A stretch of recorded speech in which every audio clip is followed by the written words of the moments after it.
This is what I did for my big summer holiday. I don't know what you guys, I know you go, was it cottaging out here? Cottaging? Yeah.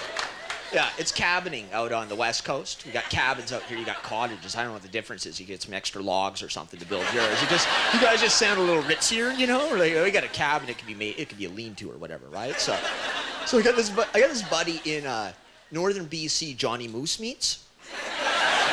Yeah, he's a big game guy. Like, he'll go out and he hunts like moose, bear, elk, whatever you want. But basically, he's just like raking Europeans for cash. You know, like these guys from Europe and stuff will come over and pay like $5,000 US a head to go on this tour. So he calls me up. He's like, "Hey man, you want to come at moose hunting with me?" I'm like, "Man, I can't hunt moose." He's like, "Well, you can pretend to be my assistant guide. It'll be like a free camping trip." I'm like, "Free camping trip? Okay, I'm in, right?" Because yeah, we all know the outrageous prices of camping. So yeah. So I get up there and like day one, we're guiding like these 3 Germans through the woods, and I'm in like my little assistant guide's outfit, you know, and so I'm a little nervous because I got like 3 Germans with rifles walking behind me, you know, and historically when you hand the Germans rifles, bad shit can happen, right? So I'm trying to make small talk with these guys. I'm like, "So you guys big David Hasselhoff fans or what?" my buddy Moose Needs will play it up. He'll stop and pick like pine needles off a tree and taste them. He'll be like, "Oh yeah, we're close." You see these Germans loading up because they think they're gonna bag a moose? So we come to this river and we can see this moose on the other side of it. He's like, "Okay, I'm gonna try and get him over here at the moose call," right? So he, yeah.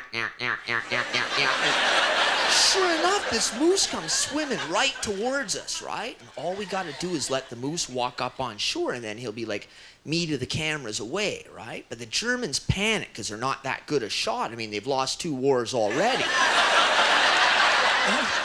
So they unload on this moose and he goes down. He's like, boom, he starts drifting down this river and everyone's like, "That's our goddamn moose," you know? So we all start running after it, and I'm the only guy not packing stuff, and you guys know how fast I can run with my bionic powers.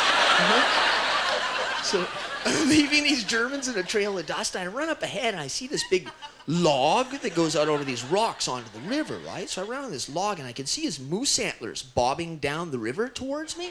So I'm thinking, okay, I'm gonna grab this fucker, right? Yeah, so when he comes underneath the log, I reach out to grab him, but I want to get a good snag on him, right? So I lean out and I get him. I hook him by the antler with the inside of my arm like that. Like I just grab on, and when I grab a hold of him, I find out those moose are heavy. Right? Yeah, so now I'm like whitewater moosing down these rapids. Yeah, well, I'm gonna have a paddle and shit to steer him, you know? I'm trying to use like the antlers as a rudder, you know? Like, but I'm taking on water, I'm thinking, "Oh man, I'm gonna drown on a moose," right? These German guys like, "Ride him, buddy, go, go, go, you're crazy, ride him, go," you know? And thank God his moose antlers hooked onto this rock. Like he snags this rock in the middle of the river, you know? So I jump off onto this rock and he sort of docks beside me there, you know? And I'm waving to the Germans for help and stuff, you know? But they can't build a bridge or anything to save me, right? So they call in the search and rescue team, right? So about 45 minutes later, this great big 2-pronged chopper flies in and they lower down this search and rescue dude, and he hooks me up in like this little safety satchel underoos type thing with a cable on it. He's like, "Okay, this could be a little rough." I'm like, "Hey, listen, buddy. I just rode a moose a half a kilometer down the rapids. I think I can handle the 2-minute nut cinch ride back up into the chopper." Yeah, I guess the moral of the story is don't go hunt moose with Germans, huh? Like, wait till the Swedish guys ruin their cute IKEA pup tents and shit, and then hop on board. It's a much better ride, right?